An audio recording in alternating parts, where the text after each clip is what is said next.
উনি মেয়েদেরকে কাপড় খুলে পেটানোর মতো ধমকও দিচ্ছেন অনলাইনের মাধ্যমে।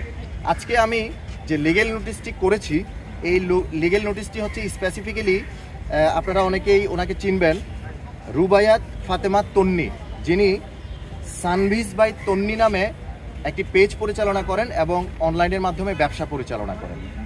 এখন ওনার বিরুদ্ধে অভিযোগটা কি? ওনার বিরুদ্ধে অভিযোগটা হচ্ছে, আপনারা যদি ওনার ভিডিও দেখেন, ওনার পেজটাকে ফলো করেন, আপনারা দেখবেন যে উনি ওনার পেজে বিভিন্ন সময়ে কাপড়ের যে প্রচারণা, কাপড় বিক্রির যে ব্যবসার যে প্রচারণা, এটা এমনভাবে করে যাচ্ছেন, বিভিন্ন সময় অশ্লীল অঙ্গভঙ্গি করছেন, অশ্লীল শব্দ চয়ন করছেন। কখনো কখনো উনি স্পেসিফিক, আমি নাম মেনশন করব না, উনি মেয়েদেরকে কাপড় খুলে পেটানোর মতো ধমকও দিচ্ছেন অনলাইনের মাধ্যমে। ই কমার্স ব্যবসাটাকে এইভাবে অশ্লীলতার মধ্যে পরিপূর্ণ করে ফেলা হয়, তাহলে আমাদের এই জাতির, এই সোশ্যাল মিডিয়া ব্যবহারকারী মানুষের ভবিষ্যৎটা কি? ওরা এখান থেকে কি শিখবে?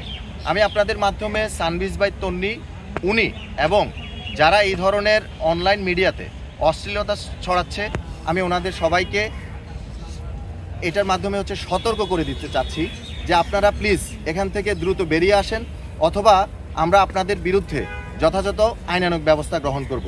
এবং এই যে জাতীয় ডিজিটাল কমার্স নীতিমালা 2018-এর 3-8 অনুসারে ডিজিটাল কমার্স প্রমোশনের দায়িত্ব বাণিজ্য মন্ত্রণালয় এবং তথ্য ও যোগাযোগ প্রযুক্তি বিভাগ এবং সংশ্লিষ্ট সকল স্টেক হোল্ডারের একটা দায়বদ্ধতা রয়েছে, এবং জনসচেতনতা সৃষ্টির জন্য বাণিজ্য মন্ত্রণালয় এবং তথ্য ও যোগাযোগ প্রযুক্তি বিভাগ সহ সংশ্লিষ্ট যে সকল বিভাগ রয়েছে, ওনাদের কিছু নীতিমালা রয়েছে এবং কিছু নিয়ম রয়েছে।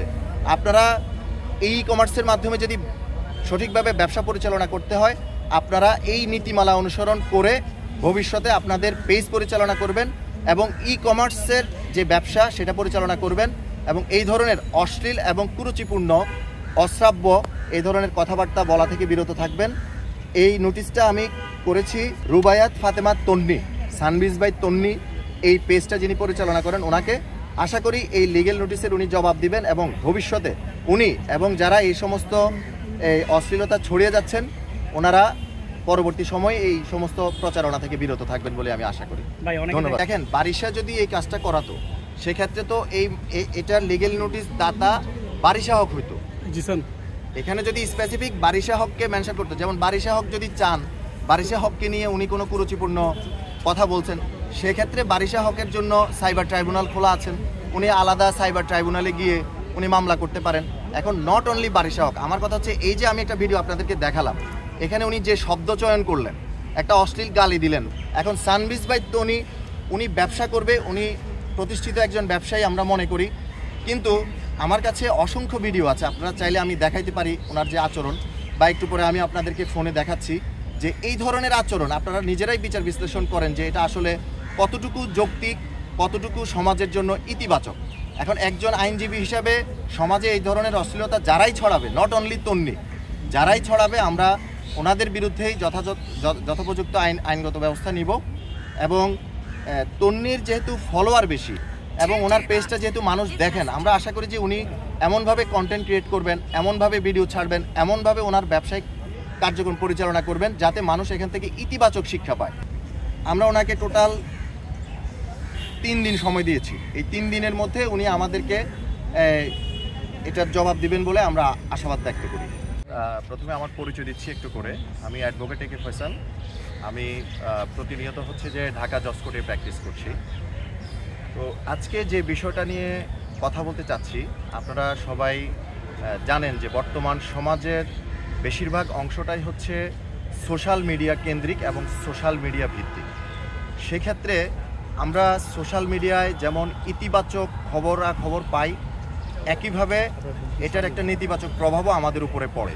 বিশেষ করে এখনকার যে কন্টেন্ট ক্রিয়েটর বা বিভিন্নজন এই যে ফেসবুক লাইভের মাধ্যমে বিভিন্ন তথ্য ছড়াচ্ছে, অপপ্রচার ছড়াচ্ছে, এই বিষয়গুলো আমাদের সমাজের উপরে বিভিন্নভাবে বিরূপ প্রতিক্রিয়া পড়ছে। সেটা কেমন? ধরেন, আমাদের এখন যে শিক্ষা ব্যবস্থা থেকে শুরু করে ছাত্রছাত্রী, বাচ্চা কাচ্চা, টোটাল যেই সোসাইটিটা আছে এদের বেশিরভাগই প্রত্যক্ষ কিংবা পরোক্ষভাবে সোশ্যাল মিডিয়া, বিশেষ করে ফেসবুক, ইউটিউব, টিকটক এগুলোর সাথে সম্পৃক্ত। এখন আমরা যদি এই সোশ্যাল মিডিয়াটাকে কুরুচিপূর্ণ, অশ্লীল, অশ্রাব্য এই ধরনের কথাবার্তায়, এই ধরনের আলাপ আলোচনায় এবং এই ধরনের প্রচার প্রচারণায় সম্পৃক্ত করি, সেক্ষেত্রে আমাদের টোটাল সমাজের উপরে এটার কিন্তু ব্যাপক আকারে একটি নেতিবাচক প্রভাব পড়ছে। আজকে যে বিষয়টি নিয়ে আমি এই প্রেস কনফারেন্স করছি সেটি হচ্ছে, আমি একটু করে আগে বলে নিই যে 2009 এবং 10 সালে বাংলাদেশে মূলত ই কমার্সের সূচনা হয়। মূলত এই ব্যবসা ওয়েবসাইট নির্ভর হলেও বর্তমানে ফেসবুকের গ্রাহক সংখ্যা বৃদ্ধির সাথে সাথে ই কমার্সের এই ব্যবসার মাধ্যমটা ডে বাই ডে সম্প্রসারিত হয়ে গেছে, যার কারণে 2023 সালের ই ক্যাবের বার্ষিক প্রতিবেদনে বলা হয়েছে যে বর্তমানে 2 লাখের বেশি ই কমার্স উদ্যোগ সক্রিয়, যার মধ্যে 60% বেশি ফেসবুক ভিত্তিক এবং 50,000-এরও বেশি নারী উদ্যোক্তা অনলাইন ব্যবসার সাথে সক্রিয় আছে।